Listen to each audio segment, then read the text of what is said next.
Happy Friday, guys, and happy week before Thanksgiving week.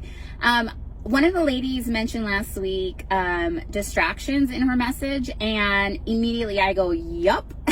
And I thought that this was very relevant going into next week. So sometimes when we have family members around that we're not used to having around so much, or friends, or just a lot more people than usual, I feel like the opportunity for distraction increases. And I know probably about a year and a half ago, God really impressed upon me, if you're going to let the enemy rock your boat so easily, you are a sitting duck. He will keep pressing those hot buttons because he knows that that is the thing to take your eyes off of Jesus and the truth of the Lord. And so whether it's comments from well-meaning family members, whether it's intentionally hurtful comments trying to dig somewhere, we need to make sure that we have dealt with that unforgiveness, resentment, all of that stuff. That was something that I was like, oh yeah, I'm totally good on that.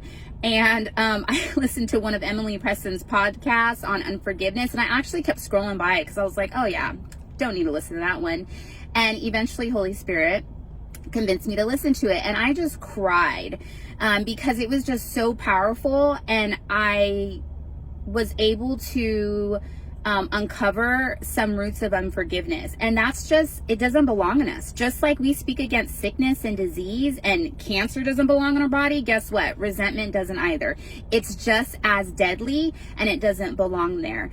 But yes, with distractions. So when I started really seeing like, wow, I'm getting distracted like a lot, like throughout the day, things are distracting me, like the enemy has no place in me. And so we're going to address this.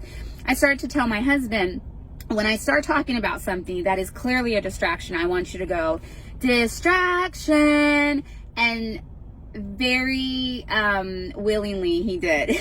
Sometimes that would frustrate me because I wanted to talk about the thing that bothered me, the lady that was rude at the gas, whatever the case was.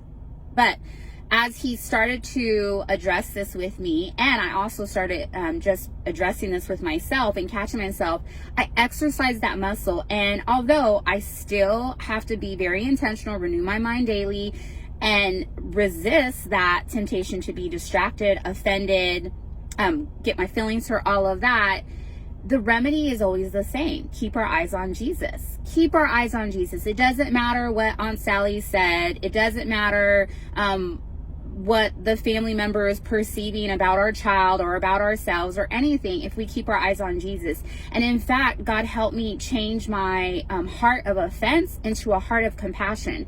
And so those people that were making comments from a place of just not knowing, instead of being like, how dare they, I was able to pray for them, that their eyes would be open, and still am praying for a lot of them, that they would truly see differently. Because then I got to see like, wow, they see not just this situation through those lenses, but all situations. So how sad that they don't think God is truly who he says he is. Man, I want that to change in them, for them.